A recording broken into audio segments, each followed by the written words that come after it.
Hi, I'm Jeff Altman, the Big Game Hunter, and I'm back with more no BS hiring advice to help you make your next hire more quickly. Now, this is a video that talks about some of the mistakes employers make in their assessment process.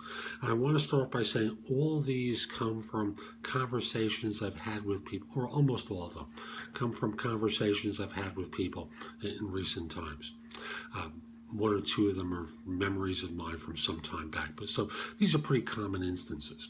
And the first one, and this is a friend of mine wrote to me about this, involves not showing any interest in the person they're interviewing with.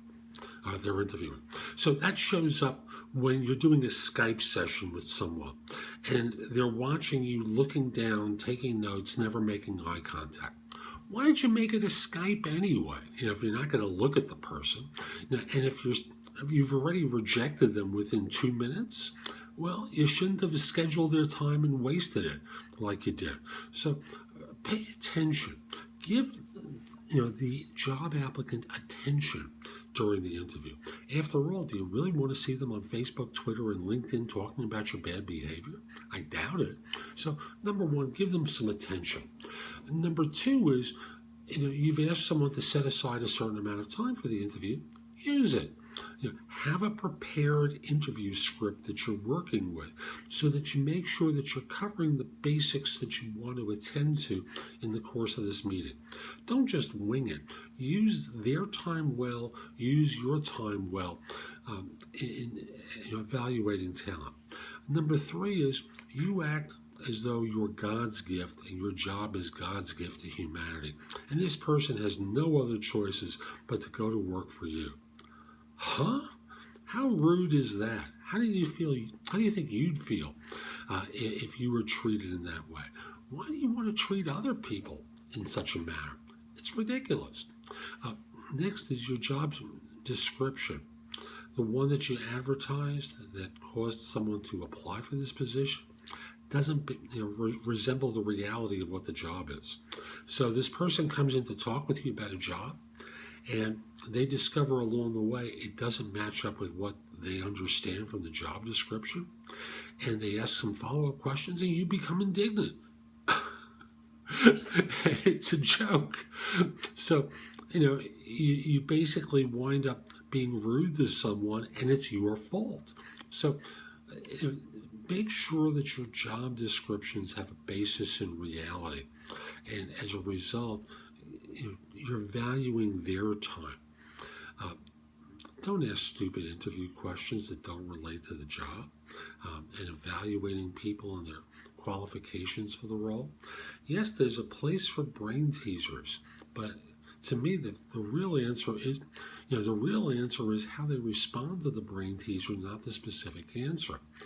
Brain teasers are a waste. Even Google says so, and I'm sure you know that already. Don't bother with stupid questions. You're there to evaluate and assess people in order to determine whether they have the knowledge that will cause them to be effective in the job.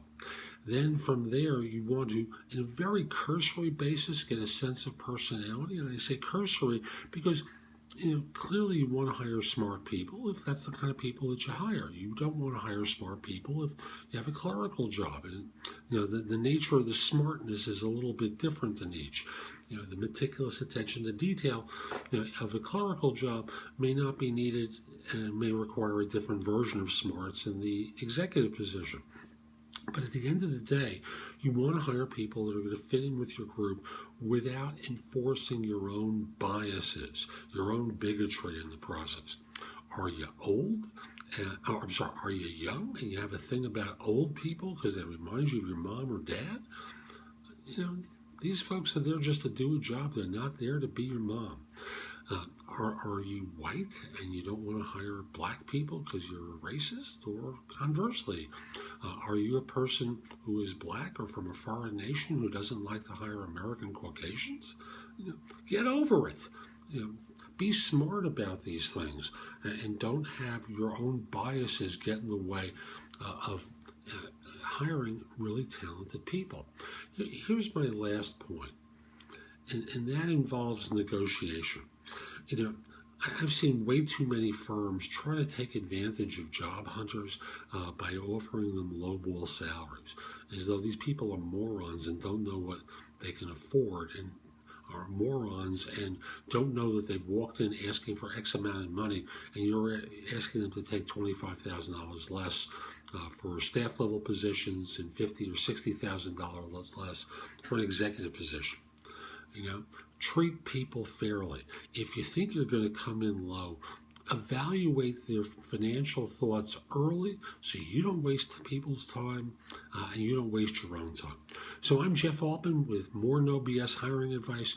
I've got more at my website, which is thebiggamehunter.us. Come over to the website and go exploring. In the current iteration of the site, there's a tab that you can click for it, but I'm going to be moving that content to the blog tab. So if you're not seeing one, come over to the blog. You'll find my content there. Also want to mention that if we're not connected on LinkedIn, send a connection request at linkedin.com/IN/the-big-game-hunter. Lastly, if your firm is trying to hire someone, if you're trying to hire someone, email me at jeffaltman@thebiggamehunter.us. Let's figure out a time to speak. I'd love to help you firm staff positions. I'm Jeff Altman. Have a great day.